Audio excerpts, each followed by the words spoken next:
Sir Joar, so para lang maalala namin ulit, mari mo bang ikwento ng maiksi kung paano ka naman naabuso? Opo, Madam Chair. Good afternoon sa lahat. By the way, ako pala si Joar Limba and Iki alias Jerome. Ako po isang full-time worker sa under po ng Logistic Department. Na wala ibang ginagawa, magtinda, mag-solicit sa lahat ng Metro Manila at buong NCR. Ako po, diniritso ko lang po kasi na ano ko na po ba, di ba? Apo. Yung ano na lang, nakaranas po ako ng karumal-dumal na ano, sa loob ng compound ng Kingdom of Jesus Christ. Doon po sa Baliches, sa Oyo, Quezon City. Ako po ay nakaranas ng karumal-dumal na self-torture po na utos po ni Pastor Kibuloy. Sa kasalanan pong nanood lang po ako ng sine at saka nagka-girlfriend na tagalabas. Ang sabi niya po sa amin, through calling po yun, hook up po ang tawag noon. Sabi niya sa amin na lahat kayo, ang gagawin nyo, iuntog nyo ang ulo nyo sa pader. Hindi kayo titigil hanggat hindi kayo ihinto. Hindi nagdurugo. Tapos po, suntok namin yung kamay namin, hindi kami titigil hanggat hindi magdurugo. Tapos, mayroon pa nga ako mga katibayan dito, Madam Chair, na sa kamay ko, may mga pasa pa pati dito sa noo ko. Then that time, meron ding nagdala sila ng yung mga dinikdik na sili. Tapos, pinapalagay sa aming mata, bibig, at buong ari namin. At pagkatapos nun, hindi namin alam kung anong mangyari sa amin. Sabi na lang sa sarili namin kasi faithful pa kami ni Kibuloy nun eh. Para sa ama to. Sabi na lang, sabi ng kasamaan ko sa isa doon, hindi na pala langit to, impyerno na pala to. Yun ang sabi ng kasamaan ko noon that time. That time, hindi pa nakontento. Pagkatapos, after 2 weeks yata, dinala pa kami sa doon sa Guadalupe. Pinatrabaho kami ng walang permit, yung building niya, yung ginagawa niya yung SMNI. Kami pinakauna nagtrabaho doon. Tapos binigyan lang kami ng 2 damit. Yun lang, palitan lang. Trabaho kami noon, 2 buwan yata kami nagtrabaho doon. Doon, pagtatrabaho namin, para sa ama din. Yung ginagawa namin kasi para sa ama, dadalangin din kami. Pero that time, was time na sa katagalan namin magtrabaho doon, naisipan namin parang hindi na yata tama to Di ba? Pagtatrabuhain ka na walang permit, tapos bawal kami magtrabaho ng umaga kasi bawal nga, kasi walang permit. Gabi kami, madaling araw, hanggang umaga, alas 6 kami magtrabaho. Lahat ng mga kwarto doon sa building na yun, binabar down namin, ginagamitan namin ng hammer. Yun lang ginagawa namin. Ilang taon yun, ay ilang buwan. Kaya pagkatapos noon, naisipan namin siguro na nag-isipan namin na tumakas na lang. Wala kaming pira noon eh, that time, di ba? Wala kaming damit. Todes lang, di ba? Ang ginawa namin, meron kami nakukuha ng mga doon, mga bakal, Madam Chair. Mga bakal, tapos meron kaming doon kaibigan sa labas kasi hindi kami makalabas kasi meron kaming gwardiya, 2 may mga armado Mga Armalite pa yung mga baril. Wow, long arms. Naka-uniform pa na task force Davao that time yun. Task Force Davao sa Guadalupe, sa Makati? Opo. Pagpanis din namin doon sa Oyo, meron din mga 2 armado din. May mga baril din. Hindi kami makalaban kaya para sa ama na lang yung ginagawa namin, yung punishment namin. Hindi ako makapaniwala yung gano'n na yung punishment namin At paano mo nakumpirma na si Kibuloy mismo ang nagpapayag or nagpagawa ng ganong torture sa inyo, yung paguntog ng ulo, pagsuntok ng kamay, paglagay ng sili sa sensitibong parte ng katawan? Siya po talaga nagsabi kasi that time nasa Amerika siya noon. Kapag kasi that time noon, yun, MOB, month of blessing niya noon Tapos lumit yata yung kita kaya galit na galit siya. Kahit minor lang yung kasalanan namin, yun na yung for the first, hindi kami kapaniwala, yun yung sinabi niya na bakit ganun yung punishment namin. Kasi kadalasan yung punishment namin, yung sinasabi natin, yung fasting lang, or palo sa puwit, di ba? Hindi yung, naisip namin, para naman to fraternity, di ba? Pag ganun. That time, tinawag kami lahat, pinaakyat kami sa taas. Lahat ng may mga kasalanan, Madam Chair, pinaharap doon sa altar. Tapos tumawag si Kibuloy through calling, hook up, tapos yung cellphone tawag siya, tapos kinokonek sa speaker para marinig namin lahat. Tapos binabanggit nila yung lahat ng mga kasalanan namin isa-isa. may naglalaro lang ng Dota. Oh. Ang sa akin nun, nanligaw lang ako tapos nanood ng sine. Samantala sila, nanonood pala sila ng sine sa Amerika everyday. Di ba? Sabi ni Ate Gingging. Oo. So, narinig nyo talaga siya, yung boses niya na mag-utos ng palagi kanyang yan, mga Madam Chair, kasi torture. hindi na bago palagi. Kasi palagi din ako na-hook up niya dati. see. Kapag nakakasuntok ako ng guard sa mall, kapag nagtitinda ako, kasi nagagalit ako eh. Nagagalit ako sa mall kapag nahuhuli ako tapos sasabihin ng guard, kibulo yan, siyempre. Magpakamatayan kami para sa kanya, di ba? Ihanda namin, buwis namin ng buhay para sa kanya. Ayaw namin, kasi yun ang utos namin, hindi dapat si Kibuloy. Hindi siya masali sa anong ginagawa namin na paghahanap ng pera. Di ba? At tama ba, Sir Joar, yung balita namin na pagkatapos lumabas yung video testimony mo nung sa nakaraang hearing, ay kinasing yung maliit mong karinderya? Opo, meron kasi, tinanong ko po yung may-ari ng, hindi to kasi pagkatapos, hindi na ako umuwi doon kasi natakot na ako eh. Tinawagan ko yun ng yung may-ari ng inaupahan ko doon sa karinderya ko. Sabi sa akin, huwag ka muna umuwi dito kasi mayroong mga tao dito nagpipicture. Tapos naghahanap saan daw ako. Kaya hindi na ako umuwi. So, Yun lang, hinanap takot ka na ako. by name? Oo, yun lang. Pero hindi ko naman sabi kung sila yun. Okay. Okay, salamat kayo. Thank you Salamat po, Madam Sir Chair. Joar. At ngayon gusto ko rin matanong si Ms. Jocelyn Mondehar. Ms. Jocelyn, tama ba na yung anak mong minor ay dating miyembro ng KOJC? Yes po, Madam Chair. At yung anak niyo po, siya din po ba ay pinalimos ng Yes po. KOJC? Okay. So, bakit mo siya kinuha sa KOJC, yung anak mo? Gusto ko po sana umpisahan yung ano ko. Yes, sige po. Briefly kung maaari. Sige po. Mapagpalang araw sa ating lahat po, no? Gusto ko lang itong i-share, hindi dahil galit ako.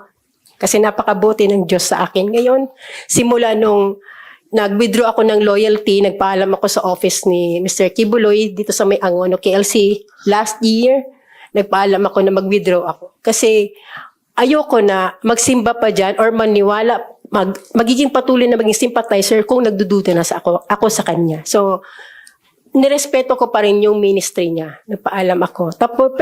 Tapos yung, dati po akong full-time din, 1993.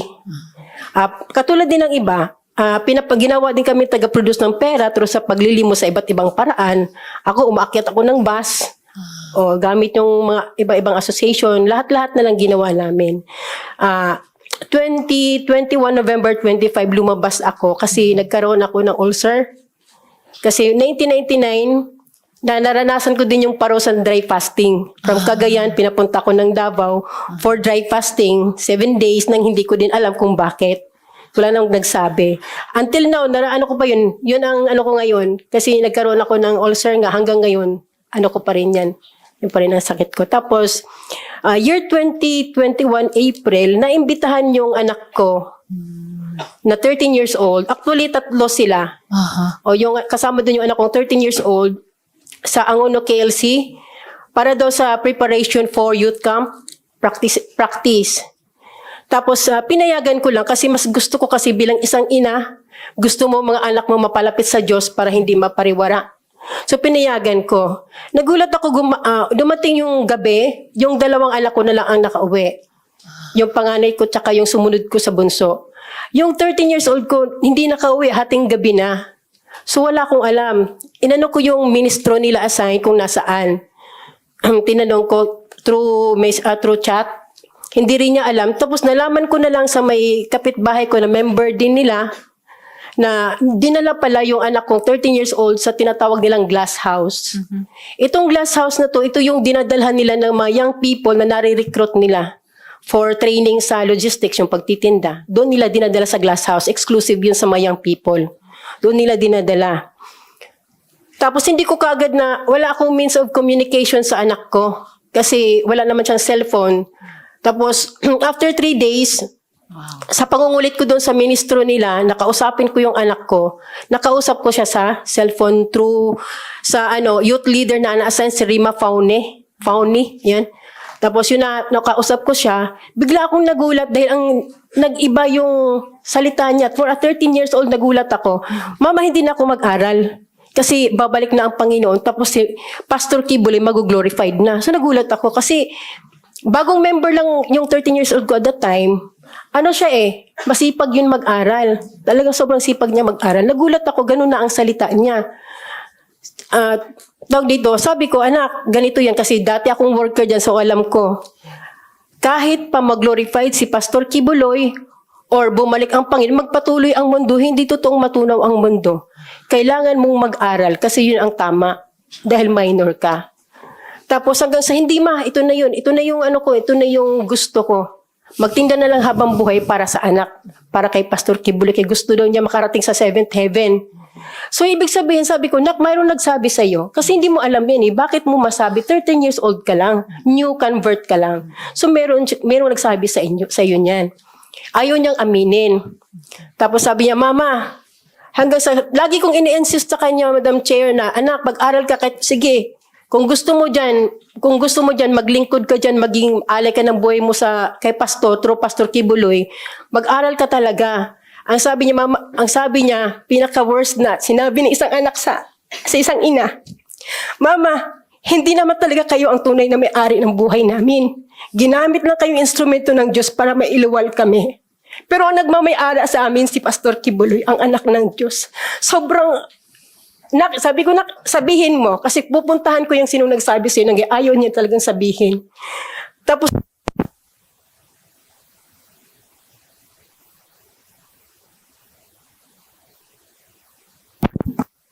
Ayun, okay na. Actually, Miss Jocelyn, talagang, sa puntong yan talagang napakasakit marinig at nakakabahala sa isang ina. Pero baka senyales din ito na kailangan din natin pagkatapos nyo ngayon, marinig si Mr. Kibuloy at marinig sina General Torre bago lalong sumama yung panahon. So, sige. kung maaari ko kayong pasalamatan sa punto pong ito, Ma'am, pero kung mayroong pang mga tanong, mamaya please stay Ma'am, pwedeng last na inanong ko na lang Sige po, patuloy sige po, Miss Jocelyn. Kasi dito po nagpatuloy na siya doon. Tapos dahil sa ano ko na ipag-aralin siya, dito ang pinakamalaking problema, ma'am, dahil pineke nila yung pag-aaral ng anak ko. Kinuha nila yung report card, previous report card ng anak ko ng grade 8. Tapos PSD, kunyari in-enroll nila. Pero sa isip ko bilang isang ina, paano ang isang bata nakakapag-aral ng mula umaga hanggang gabi, madaling araw, nagtitinda ng otak. Di ba hindi hindi dapat? Paano makapag-aral isang bata? 13 years old lang yung anak ko. May sakit pa siya sa baga kasi mahina ang baga noon. Lagi kong sinasabihin may sakit sa baga ang anak ko. Tapos ma'am, nung time na sinasabi nila na ini-insist ng youth leader na nag-aaral yan te. Ito yung Rima Fauni. Opo. Pati yung dalawa yan sila, si Carla Guillermo. Oo.